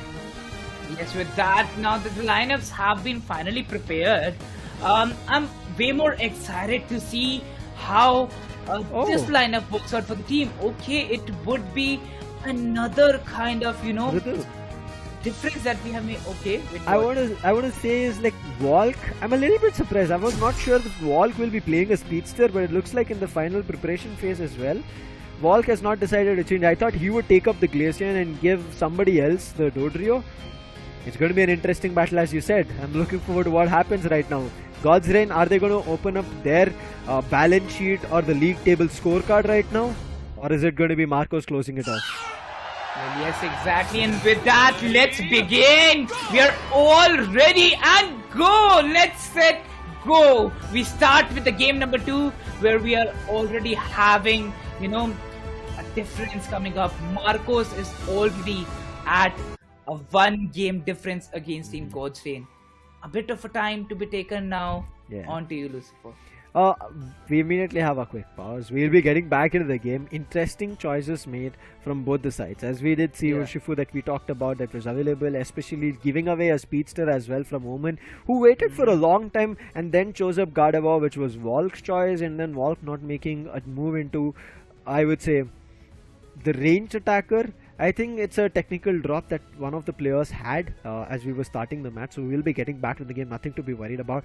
But it has given us time to discuss. Now, one thing that I'm worried about for Marcos is they are bought themselves a slow bro, whereas it was on the other end previously, and Marcos, God's Reign had a tough time working around it. Divine, I've seen he's a very brilliant player. He plays on the defender as well as the supporter role. He plays on the, I would say, Mamoswine defense, which is very nice, just as we see Daksh, right, who played in match number 1 for True Rippers. That's a similar or even better performance for their team on God's Reign. This time, Divine finally switches back, so I'm excited to see what God's Reign will be able to do. Will they be able to get back into the game? What do you think, Mridul? Well, again, to talk about God's Reign right now, that Marcos have picked up the pace that they have and how they have been consistently performing, it would be more difficult for the side of God's Reign, but look at that. We have seen how True Rippers have performed in the Indian region when we talk about Pokemon UNITE India Open, and now that the performance that they've shown in the Asia Champions League. We begin with the game number 2. Marcos already leading. Let's begin. And the timer already started. God's Reign going forward. In the bottom lane, we do see that the Pokemons have guarded up the bottom lane, and the first goal being procured by Marcos Gaming. Walk will not be able to run away. He's trying his best, but having that Ninetales is causing them trouble. But somehow making use of that speed, he's still trying to run. And now he should be getting an advantage that his, I would say, passive would be activated, but looking at the hits coming through, they did not give him a chance to run away, so he'll be sent back to base. Nothing to be worried about. Initially, Marcos, yes, have control of it, but what Marcos are doing are even a bigger play. If the Gardevoir doesn't work for God's Reign, which they've sent to the mid lane, Marcos on the other end have already evolved their Eve to a Glaceon. That's the reason. I was for a second surprised that why isn't the Speedster going and leveling up, and the mid lane, their intention was not the Speedster to be leveled up. The Speedster will eventually evolve with goals being scored. Their intention was making sure the ranged attacker has a lot of damage dealing ability as it tries to use its attack. Maybe the shards coming through, whatever it is, spears coming through, they want to make sure that it is ready. Right now, Glaceon has gone in the top lane, because of which the bottom lane advantage completely taken from God's Reign. But Marcos on the other hand still have the lead in terms of the overall goal picture. Well, yes, with that Divine. We start.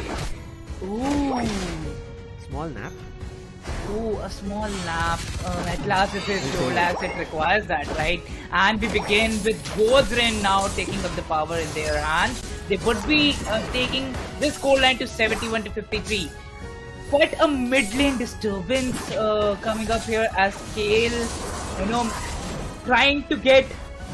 Oh no, he won't be able to get the Pokemon for himself. The Urshifu being unstoppable. Now Marcos coming back to the bottom lane, whereas the top lane would be procured and saved out by God's Reign. It's going back and forth right now. We talk about top lane or bottom lane, it's swinging, it's changing. Now Snowy is in a troublesome situation. Kurum wanted to help, but understanding that there are players pushing him, especially the Urshifu itself, we know the attack which you can pump up, boost it, and immediately I would say take it is going to be a wicked blow, and that's the reason Kurum wanted to back off. But now it's going to be Murim also coming into play, and Kurum will be there to help him out. And you saw the icicle charger already coming through, making sure it hurts a lot. But there are 3 players, therefore Urshifu will be able to back off, but they have to give up some kind of a player, and the Pokemon goes on. It's going to be Noxie, and they do lose a healer. In the meantime, the bottom lane gets pushed, and Marco is taking charge. Well, yes, exactly. And right now, Lucifer, to talk about the bottom lane, Marco's Gaming looking great with the performance, and actually moving forward, they are able to deal damage on both ways. Whereas when you talk about the amount of consistency that they're making, they also need to get a guard on Regirock. Yes, they would be taking it in their hands. We saw in the first game too that when they actually had those Regis for them, it worked out. And now focusing once again on getting those Regis, this time it would be God's Reign getting the Regiliki for themselves. Now they did lose the Regi on bottom, and that's the reason God's Reign, understanding all the players from Marcos were on bottom, will quickly take Regiliki. But if they don't, as they were switching lanes, they would have come for Regiliki as well. But right now, a big Unite being used from Walk. Not too sure if it was a misclick because it didn't do any kind of hit. But right now with the drill peck coming through, he does damage, but Kurum is the only one who will be able to help out. It was a 4v1 cluster situation. There was nothing he could do. Immediately runs away. Kurum also starts backing off. His teammate Rex will help him out in that manner. Therefore, they do lose a player, but not any lane control. Back into the fight is going to be Scepter trying to go in for heavy hits, but a big Unite coming in from Moment, which pushes the players back. Along with that, a Psychic coming through, which delivers a knockout to another than the slow throw, which gives them an opening. God's Reign immediately destroy the bottom lane goal zone, and now Marcos, they are looking forward to getting back in the game. They deliver a knockout to send the players back home, along with Glaceon helping out. And you can see what God's Reign thought that they had got control in terms of was just for a second, and was also only to destroy the goal zone, not to take the lead away. And whoa, Volk coming again with a drill peck, another knockout. He's not stopping with his pecs. Indeed, and the Dodio would be adding a lot for the side of Marcos Gaming, getting back-to-back that power, and the goal post now vanishes. Look at the destruction done by Marcos. Yes, they are at 225 points. They have maintained a great amount of consistency throughout this game, where they've stopped God's Reign whenever it was required. Now Marcos Gaming once again coming back to the farming. They need the Unite moves, right? And with the Unite moves, everything would be going good for their side. Well, let's see what happens with the Regirock on the bottom lane, whereas Dodrio is busy adding those points back to back, bidding for the luck of Marcos Gaming. Here it comes! Oh, Dodrio! The Chaos Streak by Urshifu! No one literally can beat that. Coming in from Murim as well. A brilliant Unite was from Walk, but the block on Divine was just brilliant. This is what I said. Divine is known to play a really good defense. Previously seeing on the slow I was not too sure, but right now you can see how well he's playing. But Murim is still causing trouble. Divine is left alone as his teammate falls, and now it looks like he'll also be knocked out and sent back to base. He's trying to run, but where will he run? There is no berries to heal also. Eventually he'll be caught, and now you can see he's just running. He's just buying time for survival and finding if there is a chance that he can go for a bush, but that is not at all happening. There is no way he's going to be respawning or going back to the base. But in the meantime, Snowy gets stuck, uses his Unite, trying to buy time as his teammate jumps in, and yes, Blissey comes in with egg, making sure he survives, but it does not work out for long. 3 people only fighting with 1. I think Kurum should have fought alongside, but in the meantime the bottom lane is already pushed, and along with Volk playing like a monster, those beaks are piercing God's Reign right now. They're unable to hold Volk on that Dodrio, and everything that they're planning to do, it's just, I would say, trying to put a stop. Marcos having a 280 lead. There's nothing that God's Reign are able to get closer to even the goal zones. Well, yes, exactly. The counter was amazing from the side of God's Reign, but not to leave Marcos behind. We know what they're capable of. The last 3 minutes, yes, it is going to be a real hard struggle, whereas they are available with the AO synergies, but the defense is also strong from the side of Marcos Gaming. God's Reign Scepter. Now, Urshifu, the last of the minutes. It's all about what he does in the last minutes. 40 seconds for the final stretch, but before that, Scepter is running to the goal zone. There is the Tyranitar available, but Tyranitar will indulge in a fight in the mid lane, therefore will not have a chance to stop Scepter. A big 50 will be scored. A little too late to the party, Snowy, but I think he might be able to provide a knockout, send that player back, but before he could, the other reinforcements immediately jump in, and therefore Scepter will be able to survive. Snowy in the meantime with the Dark Pulse is trying to push everybody back, understanding that there is just 10 seconds left, but Divine, because of the heavy slam, he'll be able to immediately jump and get back to his own mid lane, but in the meantime it's like one ran away but not another, and immediately a knockout being delivered. Marcos are not stopping in any direction. Again you can see with the shards coming through. Walk, a risky move coming through. He even used his Unite to run away from the Pokemons, and he will be able to run away barely, but in the meantime look at what Marcos have done before God's Reign could get even closer to the legendary pit. Rayquaza is gone again, just like the previous game. Yeah, the Rayquaza is gone. Marcos Gaming beating out Rayquaza like it's nothing for them. Once again coming up with the power and with the dominance from their side. They're present at the base. Each and every goalpost getting guarded by Marcos like it's their own base for their side. 700 is what we are going to touch. Not stopping yet. Scepter goes back to the base. The base is just 2 meters far away. 738, 766. Everything Marcos is doing right now. God's Reign lost it all, and now they're going to reach 800 points. God's Reign don't have a base here. They're not even able to step out of their safety, I would say. That's all. That one goal zone, which is indestructible, is being, I would say, just used like a training ground for them as they're fighting with every Pokemon. I don't know Divine's thought here. He made use of his Unite as he stepped out with a power nap. Nothing. Because there is a big level difference in at least 2 levels. 3 levels for a couple of Pokemons, and therefore it is looking unstoppable. Marcos are decided that with the next 20 seconds left, we want to reach 1000. There is no chance that God's Reign will be able to do anything. Oh, are we going 1000? Another 40 to score, and we'll be seeing 1000 coming up. But Marcos have decided that let them step out. We'll deliver a knockout to them. Snowy is still surviving barely, but is still surviving. Noxy finally acts as a distraction, but with just 5 seconds to go and with the time up, Marcos clinch and drill their way as they're looking forward to another victory. What a play, Marcos. What a change in strategy, what a change in their own meta of how they play, and it looked indestructible coming in from Marcos's end. Close, so close till the last 2 minutes. Lucifer, the scoreline was awesome, where we saw 319 to around 380 if I'm not wrong, and in the last 2 minutes 600 points coming up from the side of Marcos, all thanks to them getting the Rayquaza, and it might be a world record or not a world record. They just required 10 seconds or like 5-6 seconds and the Rayquaza is all done. Before God's Reign could place themselves right for the battle in the legendary pit of the mid lane, Marcos are like, which Rayquaza? Rayquaza didn't come this time. He didn't spawn. This was the final stretch which was in our favor. And how quickly did they take that Rayquaza down?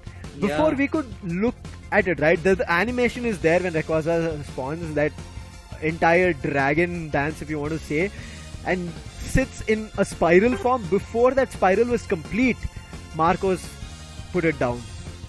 And Walk at all times, just like we saw in the first match today, on the Dodrio being a problem, true rippers of how they played, Walk played the same way. He was available in any direction, and then Murim to capitalize. And I think that combo worked out, becoming a very deadly one here for God's Reign. They were unable to do anything. At least till the 6-minute mark, God's Reign looked like, yes, they are into the game. You can see, make it till the 8-minute. They look like they're in the game. But what happened at the final stretch was they were nowhere close to this mid lane, and a big advantage that Marcos took was, let's take Rayquaza, and after that a big level difference was there, Mridul. Well, yes, exactly. To correct myself, it was 219 to 280. A 700 climb for Marcos it was. To talk about the points getting added by the side of God's Reign, yes, Ninetales was somehow a good counter for Tyranitar, if I say, but again, even after having those counters, even after having that Urshifu, Marcos had it all written. A great game from their side, and look at the destruction they have done in the last 2 minutes. Also, a good start from their side, I must say. From the 2 to the 4 minute stretch, they added a lot of consistent points for themselves. Yeah. Marcos unstoppable from every minute, 2 minutes to 10 minutes. You can see they just kept scoring, especially the final stretch. They were the ones in command. But one thing that I think God's Reign, how they wanted to play, having the Gardevoir, they had to understand, right? Making sure that Gardevoir is leveled up, making sure Gardevoir is ready for every fight. Ranged attack is always there, but Marcos, they denied that from happening. Just like we talked about Sylveon in the first game of God's Reign, in this game you can see it was felt like Gardevoir was nowhere at all times. Gardevoir was just being sent back to the base, knockout one after another. Man, oh man, utter destruction. There was nothing else that we could see that God's Reign were able to kind of get a hold of. They were just being pushed off from every chance, every fight. And look at this. This is like Rayquaza has already been taken and then God's Reign are trying to react. And I think, as we spoke about it, right? Keeping Walk on the Dodrio on a situation that he's already fighting. Whereas on the other end, making sure that their Glaceon is leveled up to such a battle that at any time whenever it's facing any Pokemons from the opponent's end, it's always a bigger level up. I think that's why that Wombo combo, if you want to generally when we see, right, it worked out really well. The combo attacks coming through very well planned, and I think the communication between the players of Marcos looked, I would end up saying it effortless, because that's how well they were communicating. They're like, I'm doing this, or maybe this. I know we couldn't hear the comms, but it looked like they didn't have to be worried about their comms. They had to be just playing together, and each other knew what they had to do, and they played so well in terms of tandem and complemented each other. With a lot of accuracy and clarity that Marcos shown in their play. I must talk about God's Reign that they the strategies that they come up with. It was some good tackles that they had against the choices of Marcos Gaming, and going with the game, it looked so brilliant till the last 8 minutes. It was just a difference of around 61 points if I'm not wrong, and having a difference of 61 points that can be covered by a single Pokemon having a scoreline procured. But again, when you talk about getting that Rayquaza in 8 seconds, surrender to him. Yeah, man, that was just insane. Before I could see the time or what happened, where did Rayquaza? It's gone. Yeah. Disappeared. God's Reign, they have one more match, and it looks like their position is going to be at the 5th. But finally, with Marcos getting themselves another victory here on week 3, they will be putting themselves in the 2nd spot and pushing Revenant and SATL to the 3rd spot. As of now, this week does come to an end where Revenant and SATL will be looking forward to jumping back into the game. But after Revenant facing a loss, as well as SATL facing one loss, it's going to be very interesting of how things spin from here, right? Because Revenant has a chance to win and also lose. And because of that, the positions might also change. We end up seeing one of these two teams itself getting pushed to the 4th. In this entire, I would say, overall Asia Champions League, right, Mrudal? Two teams. True Rippers never got a chance to jump to the LAN, and Marcos on the other end were the first team to be going back. And both these teams are functioning so well here, nobody else has a chance. Exactly, and this is where the tables have turned. The time where they have to perform for their nation, for their country in the Asian region, they are doing it well. For now, they're amongst themselves, they're among their competitors which are there to represent the country. A great performance from Marcos Gaming and True Rippers indeed, and to say it out, great work, all done, all set for the next stage. I must say that True Rippers, well, let's see who can beat them. True Rippers and Marcos is going to be an interesting one. For now, beating True Rippers was Marcos, and now I'm looking forward to who's going to be able to knock out or feint or whatever you call it, beat the players of Marcos. They are the ones who are looking tough. Now, without a fight, none of the teams have gone away. You saw even Godsrain were looking so well ready, but it was just, I would say, Marcos, as we did say, the clarity, as you mentioned, was just brilliant in terms of what they wanted to do. The picture was so good, and how well, I would say, that combination of Volk being on the speedster and then Murem playing all around the map whenever his teammates need him, whether there was a top lane push coming through, whether there was a bottom lane push happening, or in case one of the Pokemons from Marcos's end fainted and was sent back to the base, the other players immediately pushed to that same spot. Correct. And caused trouble to the players of Godsrain. So Godsrain, who thought they created a breather or made sure that it became weak, it was denied. And that's the reason Marcos won it really, really well. And we also have Volk here back on the desk with us. We'll jump for a quick interview with him after winning the second match here in the Asia Champions League. Volk, welcome back. Congratulations once again, Volk. Hello. Happy to see you. Thank you. And how are you guys doing? I'm doing good. Thank you for asking. Volk, how are you doing? I want to ask you, after playing the Dodrio, I was surprised on the desk. I was talking about, wait, Volk? Yeah. What was that? Yeah, I mean, that kind of happened. We didn't want to give our opponents Dodrio because they're too comfortable on that. So I was like, let's just play it ourselves.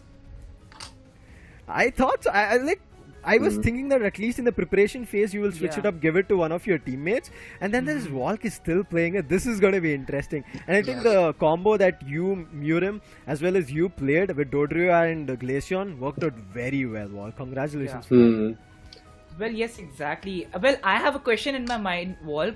How come you're able to get that Rayquaza so fast? What is your strategy for that? Like, it's like we see Rayquaza and it's gone already.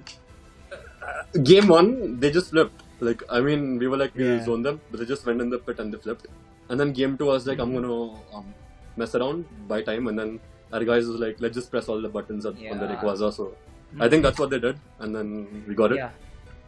Yeah. I'll tell you, before here on the desk, I mean, when we were seeing the game, we were like, Rayquaza just spawned, it's the final stretch. There's no Rayquaza. It was like, it was in the animation and it's gone. That's how fast you guys play. And I really like how Marcos is coming up. So, what are the next plans that you're right now in the league stage? There is True Rippers who are on top right now. Do you want to take them down and get all the points for yourselves and become the first seed? I mean, that's the plan. So, that is what we want to do. And next week we're gonna be facing against the next 2 teams we face are gonna be like very challenging opponents for us. So excited for those games. Yeah. Wishing you all the best with all the games, because we are excited to see you guys go on the big leagues. Congratulations once again, Volk. Looking forward to catching you again on the desk. It's become a usual for us now. All the best for the entire team. Yep. Have a good day. All the best. Bye-bye. Thank you. Thank you. Man, you see, like, they had strategies planned, but once they understood that they're not seeing the players anywhere nearby, their opponents nearby, they're like, let's just take it. We have free access to it. Who wants to give away the free access, right? Well, yes. Yeah. Agreed. And, the strategy that he discussed was buying time and focusing on only one Pokemon. We saw how Slowbro took it for himself, and that is how you buy the time. They bought the time from Godsrain, and after that it was 4 Pokemon doing the job, 4 trainers doing their job, and it was all done. So great strategy from their side that they're able to gather the attention whenever they want from the opponent team. Yeah, I think Godsrain were today on a situation that they had to be reactive. They came to a situation where they were proactive, but Marcos were able to break them down. Same thing happened in match 1 as well of today. True Rippers, when they fought against Revenant, it was True Rippers looking in command. Revenant in between on the 2 and the 4 minute mark and 6 minute mark looked like they were getting back into the groove, but True Rippers were able to immediately switch back up. But in game 2 was the eye opener, where it looked like, oh, Revenant are back in the groove. We are going for game 3. I had thought about it, and when there was 40 seconds left, and as we talked with Daksh as well, he mentioned, we saw the opening, we understood that there is time, and we immediately decided to, I would say, get back into the fight rather than giving it up. Understanding Rayquaza has also not been taken, they immediately jumped back into the fight and took advantage of it. Especially, I think having their Unites also played really, really well, because Revenant didn't give them a chance to use that. Revenant used their own, and then Revenant, when they wanted to kind of get back into the fight, they had nothing.